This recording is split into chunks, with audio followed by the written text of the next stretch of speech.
नमस्कार मित्रों, मैं आचार्य दीपक आपके अपने YouTube चैनल विवेकानंद गुरुकुल फतेहाबाद में आपका हार्दिक अभिनंदन करता हूं। और मैं भी यही चाहता हूं कि आप अपने दोस्तों, मित्रों, यारे प्यारे, सगे संबंधियों को फ़ायदा पहुंचाएं ताकि वो भी इस वीडियो को देख करके लाभान्वित हो सकें। तो हम प्रारंभ करते हैं। आज का अपना विषय रहेगा संधि। तो कहते हैं कि संधि बड़ी गंदी और समास बड़े बदमाश।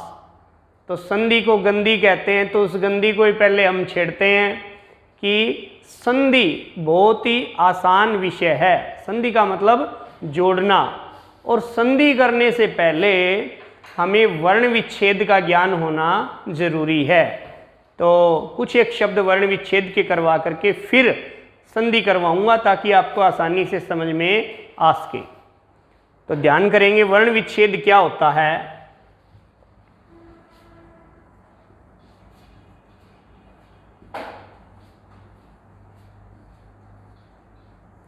वर्ण विच्छेद, अब जैसे हमने शब्द लिया राम, राम शब्द लिया और किसी ने पूछ लिया कि इसका वर्ण विच्छेद क्या होगा, तो आपको पता होना चाहिए, क्योंकि संधि सीखने से पहले आपको वर्ण विच्छेद का ज्ञान होना जरूरी है। तो राम, राम में र आधा आ प्लस म आधा प्लस अ, राम। इस प्रकार से राम का वर्ण विच्छेद ये होगा। दूसरा कोई शब्द लेते हैं, आस्था। आस्था शब्द में सबसे पहले स्वर आ है, आ प्लस दंती शकार स आधा है प्लस थ प्लस आ, आस्था।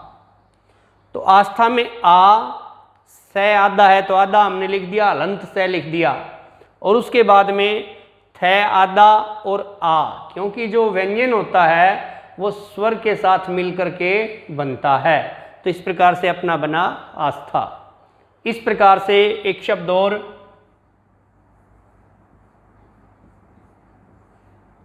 क्षत्रिय। क्षत्रिय में जो क्ष है ये संयुक्त व्यंजन है, तो इसको कैसे लिखेंगे, क आधा स प्लस अ प्लस, अब जो त्र है ये भी संयुक्त व्यंजन है, त र प्लस ई प्लस य प्लस अ, क्षत्रिय। ये इस प्रकार से इसका वर्ण विच्छेद होगा। इसी प्रकार से ज्ञान, ये है ज्ञान, इसको ज्ञान भी बोलते हैं। तो ज्ञान मेरी दृष्टि में अशुद्ध उच्चारण है, तो ज्ञान जो शब्द है ये सही है। तो ज प्लस य प्लस आ प्लस न प्लस अ, इस प्रकार से ज्ञान, ज य आ, ज आधा य आधा आ न आधा और अ, ज्ञान, इस प्रकार से ये शब्द बनता है। इसी प्रकार से श्री, श्री में तालु शकार आधा प्लस र आधा प्लस बड़ी ई, ये जो श्रेय है ये भी संयुक्त व्यंजन है। इस प्रकार से श्री लिखा जाएगा। तो संधि सीखने से पहले हमें वर्ण विच्छेद का ज्ञान होना अति आवश्यक है। और आज हम प्रारंभ करते हैं संधि। संधि, पहले तो हम जानेंगे कि संधि होता क्या है। संधि होता है जोड़ना। संधि क्या होता है? जोड़ना।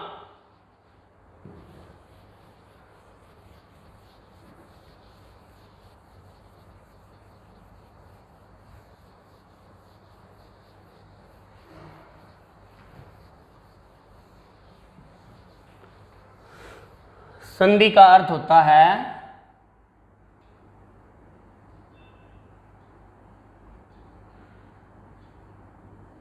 जोड़ना। अब जोड़ेंगे किसको? शब्दों को भी जोड़ सकते हैं, वर्णों को भी जोड़ सकते हैं। तो जहां जोड़ होता है उसको संधि कहते हैं, उसको जोड़ना। तो कौन सा वर्ण किसके साथ जुड़ेगा ये इसमें हम अध्ययन करेंगे। तो सबसे पहले मैं आपको बताऊंगा कि संधि होती है 3 प्रकार की। संधि कितने प्रकार की होती है? 3 प्रकार की। 3 प्रकार की संधि होती है। नंबर 1 स्वर संधि। नंबर 1 स्वर संधि। अब स्वर संधि के बाद दूसरा नंबर आता है व्यंजन संधि और तीसरा नंबर आता है विसर्ग संधि। स्वर संधि, व्यंजन संधि और विसर्ग संधि। सबसे पहले हम स्वर संधि को करेंगे और स्वर संधि के भी कई भाग हैं। तो स्वर संधि में क्या होता है? स्वर संधि की पहले डेफिनेशन, इसकी परिभाषा आप समझिए कि स्वर संधि कहते किसे हैं। जब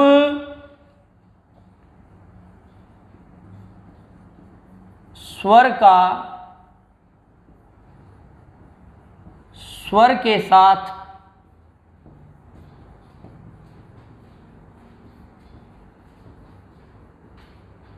मेल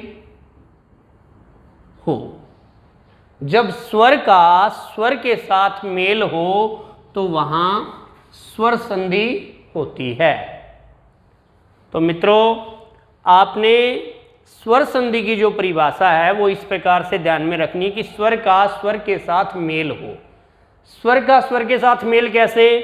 अब मैंने आपको स्वर करवाए थे अ, आ, ई, उ, री, ए, ऐ, ओ, औ।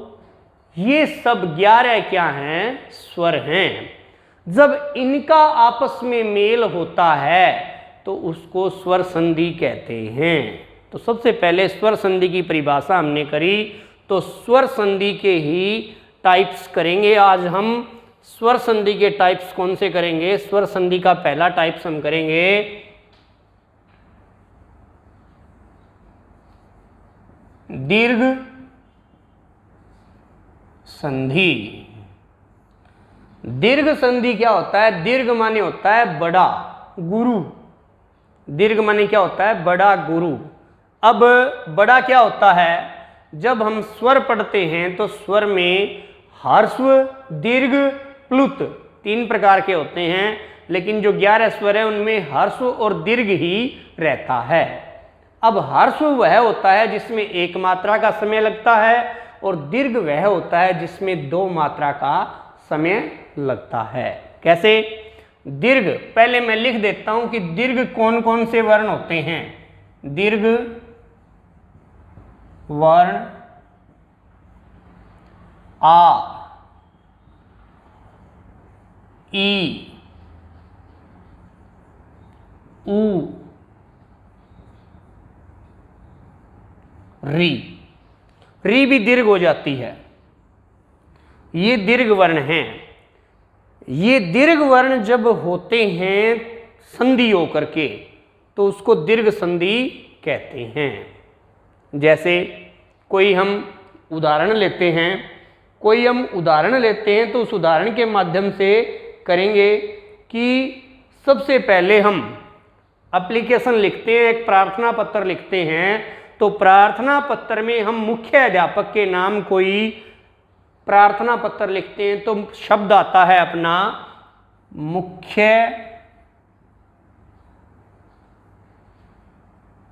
मुख्याध्यापक। मुख्याध्यापक क्या है? ये स्वर संधि का उदाहरण है, बड़ा अच्छा उदाहरण है। छोटा सा बच्चा जब दूसरी तीसरी कक्षा में होता है तो वो एप्लीकेशन जो प्रार्थना पत्र लिखना प्रारंभ कर देता है। तो मुख्याध्यापक में क्या है? संधि है स्वर संधि। स्वर संधि कैसे है आज हम बताते हैं आपको।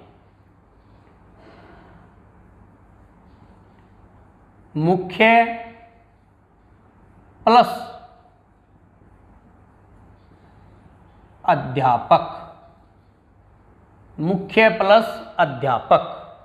अब स्वर संधि की जो हमने परिभाषा लिखी है भी स्वर का ही स्वर के साथ मेल हो। तो जमा से पहले जो यह है, हमने वर्ण विच्छेद किया था कि कोई भी व्यंजन लिखा होता है उसके अंदर स्वर रहता है, मतलब स्वर के मेल से ही व्यंजन बनता है। तो यह में क्या है? अब ये जो यह है ये ऐसे लिखा हुआ है, यह आधा और अ, ये यानी जमा से पहले जमा से पूर्व क्या है? अ, और जमा के बाद क्या है? अ। तो आपने क्या करना है? आपने जो स्वर जमा से पहले और जमा के बाद दिया हुआ है इनको मिला करके दीर्घ कर देना है। और दीर्घ कब करना है? जब वही वर्ण, मतलब उसी का रूप ही उसके बाद हो। जैसे अ है, अ और ए एक ही श्रेणी के हैं, अ और अ एक ही श्रेणी के हैं। यदि अ की जगह आ होता तो भी वो अ की श्रेणी का ही है, यानी अपनी कैटेगरी का, अपनी जाति का कोई वर्ण रहता है तो उसको मिला करके दीर्घ हो जाता है। तो ये जो अ और अ मिल करके इसको हो जाएगा आ। क्या हो जाएगा? आ। जब अपनी जाति के दो वर्ण आपस में मिलते हैं, दो स्वर अपनी कैटेगरी के मिलते हैं तो उनको मिल करके दीर्घ हो जाएगा। तो इसको हम कैसे लिखेंगे? मुख्य अ और अ मिलके आ बन गया, आ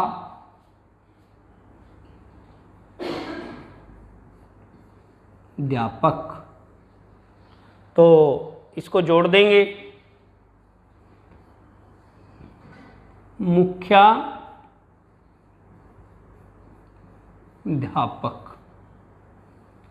ये स्वर संधि में दीर्घ संधि का पहला उदाहरण है जो आपको सही से समझ में आ गया होगा।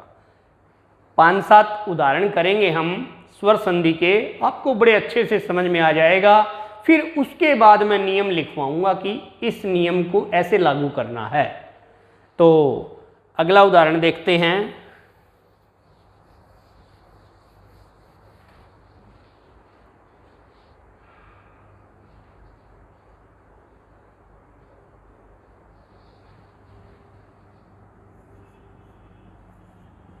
जठर प्लस अग्नि। अब जठर, जमा से पहले जठर शब्द है और जमा के बाद अग्नि शब्द है। तो जमा से पहले जो जठर है, जठर में जो र है उस र में क्या है? अ। और जमा के बाद अ है, ये भी क्या है? स्वर है। तो स्वर का स्वर के साथ मेल हो रखा है। और कैसे स्वर का मेल?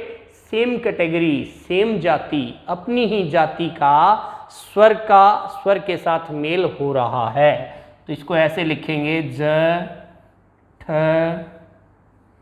र आधा अ प्लस अ, ये शब्द है। अब जो अ और अ मिल करके क्या बन जाएगा? आ।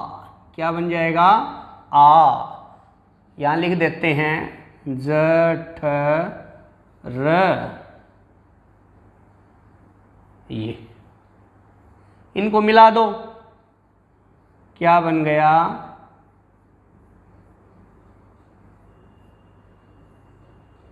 जठराग्नि। क्या बन गया? जठराग्नि। ये स्वर संधि का उदाहरण है। अगला उदाहरण करते हैं।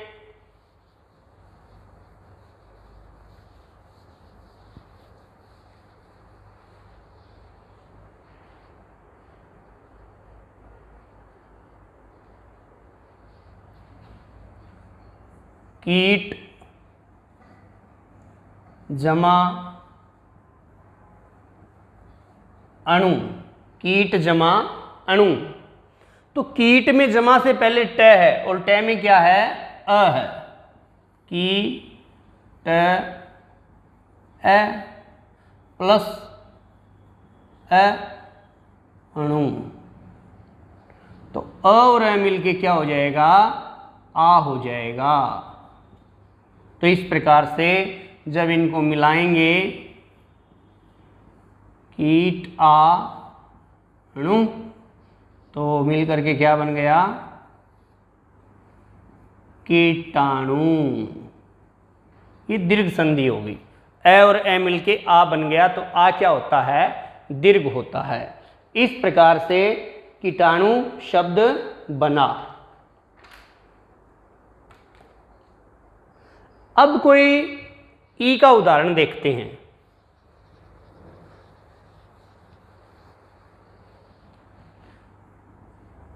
कपि जमा ईश। कपि जमा ईश। अब आप देखोगे कि जमा से पहले भी स्वर है, पै में जो ई है, और जमा के बाद भी ई है, यानी इधर भी ई है और इधर भी ई है। तो ई और ई, भले ही छोटी ई इधर है, बड़ी ई इधर है, लेकिन ये सेम कैटेगरी की हैं, एक ही जाति की हैं। तो इसलिए क्या हो जाएगा? ई और ई मिलके बड़ी ई हो जाएगा। जैसे क प, ये छोटी ई प्लस बड़ी ई और श। इन दोनों को मिल करके, दोनों ई को मिल करके, छोटी ई और बड़ी ई को मिल करके क्या हो जाएगा? बड़ी ई। क प हलंत श। इसको मिला दीजिए।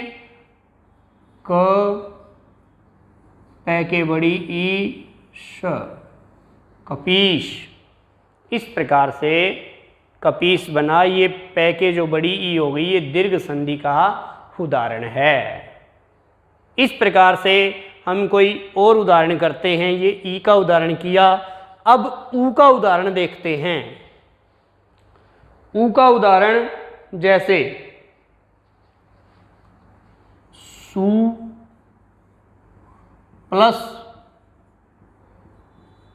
उक्ति। सु प्लस उक्ति। तो जमा से पहले ऊ है और जमा के बाद ऊ है, यानी एक ही जाति के दोनों स्वर हैं, तो दोनों को मिल करके दीर्घ हो जाएगा। जैसे से आधा, ऊ निकाल दिया इसमें से, प्लस ऊ प्लस कति। ऊ और ऊ मिल करके क्या हो जाएगा? दीर्घ ऊ। क्या हो जाएगा? दीर्घ ऊ। तो मिला दो इसको, स में ऊ मिल जाएगा। स में जब ऊ मिलेगा, बड़ा ऊ, तो क्या हो जाएगा? बड़े ऊ की मात्रा कति, शुक्ति। सुक्ति क्या होता है? अच्छे वचन, सुंदर वचन, उसको बोलते हैं सुक्ति। इस प्रकार से हमने ऊ का उदाहरण किया। इसी प्रकार से अगला उदाहरण करते हैं हम री का। जैसे पितृ प्लस ऋण, पितृ प्लस ऋण। जमा से पहले री है, तय में जो री है, और जमा के बाद री है, तो सेम कैटेगरी के, एक ही जाति के, एक ही गुण के ये स्वर आपस में एक दूसरे के से मेल खा रहे हैं, तो यहाँ क्या होगी, दीर्घ संधि होगी, दोनों री मिलकर के दीर्घ री हो जाएगा। जैसे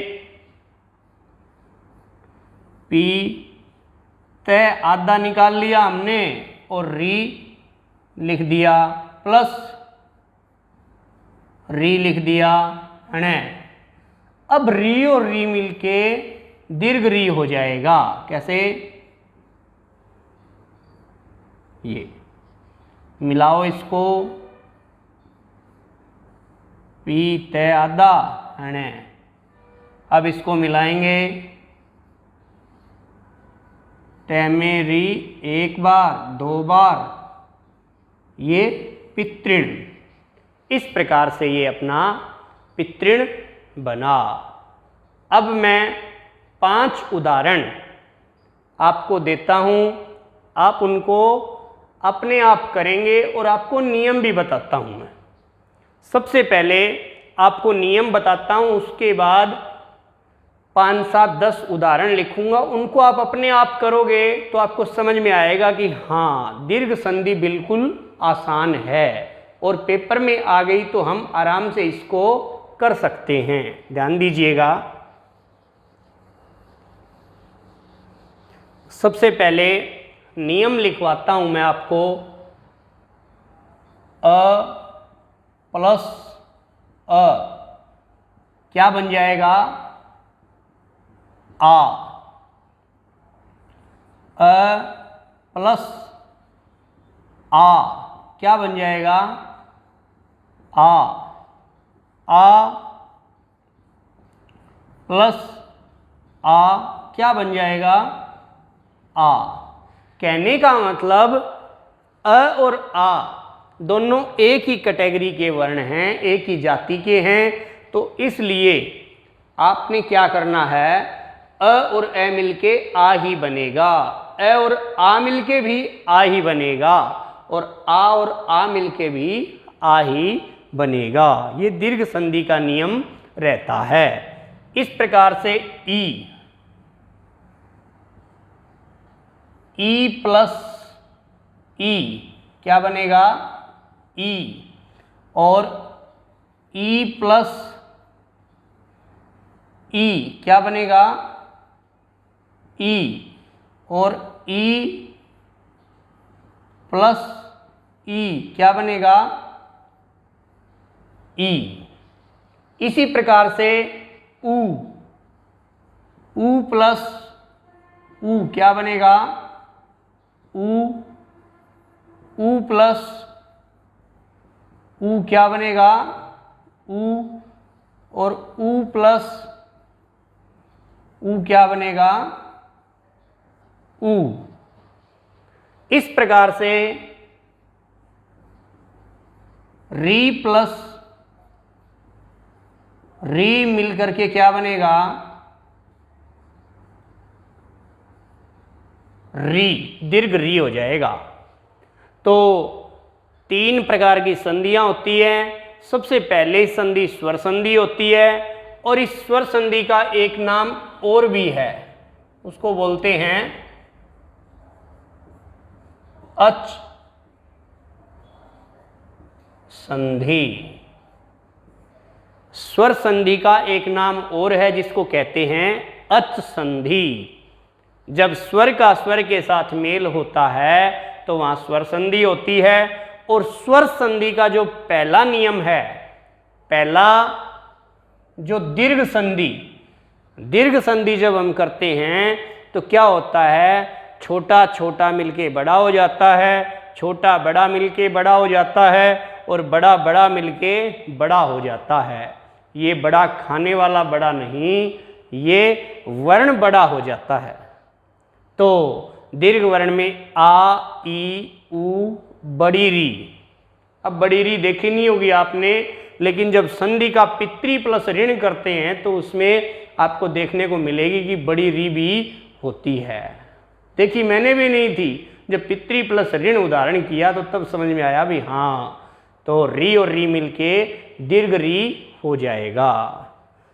इसी प्रकार से ये मैंने नियम लिख दिया दीर्घ संधि का कि ऐसे ऐसे वर्ण, जमा से पहले अ है और जमा के बाद ए है तो आ हो जाएगा, जमा से पहले ई है और जमा के बाद ई है तो ई हो जाएगा, और जमा से पहले ऊ है और जमा के बाद ऊ है तो ऊ हो जाएगा, और जमा से पहले री है और जमा के बाद री है तो री हो जाएगा।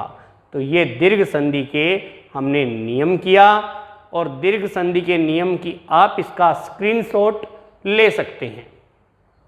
आप इसका स्क्रीनशॉट लीजिए ताकि ये नियम आपके मानस पटल पर आपके दिमाग में अंकित रहे और दीर्घ संधि में कहीं भी आप गलती न करें। अब मैं 8-10 उदाहरण लिखता हूँ दीर्घ संधि के, जो आपके पेपरों में भी, आपके जो मल्टीपल चॉइस क्वेश्चंस आते हैं उनमें भी आपके आए होंगे कभी ना कभी। तो ध्यान दीजिए, 10 उदाहरण लिखता हूँ। इसका स्क्रीनशॉट आप ले लिया होगा आपने, जल्दी से स्क्रीनशॉट ले लें, आगे बढ़ते हैं।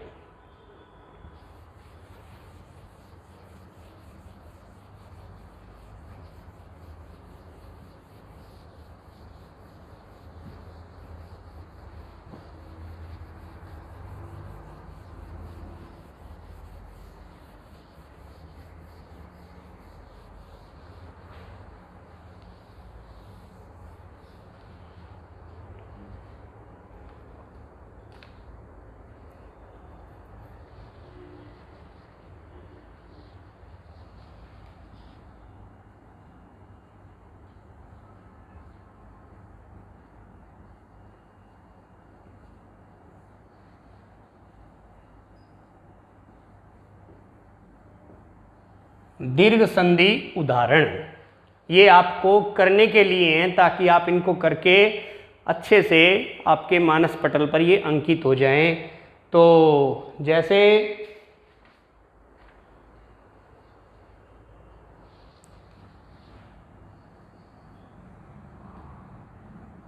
छात्र प्लस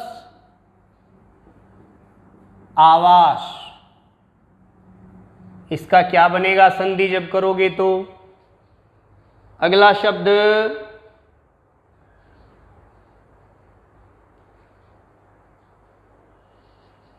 शुभ प्लस आरंभ, शुभ प्लस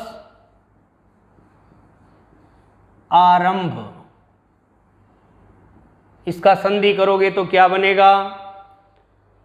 अगला शब्द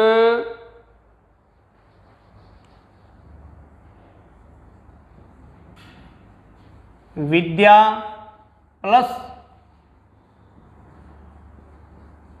अर्थी, इसका संधि करोगे तो क्या बनेगा? अगला शब्द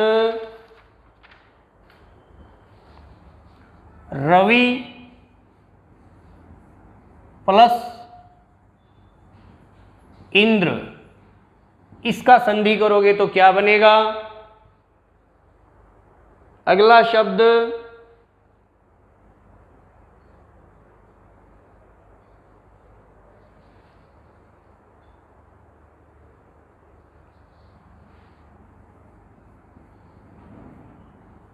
भानु प्लस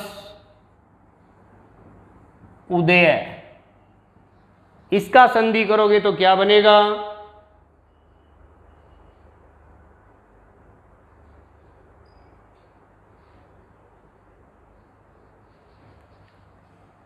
वधु जमा उत्सव, वधु जमा उत्सव, इसका संधि करोगे तो क्या बनेगा?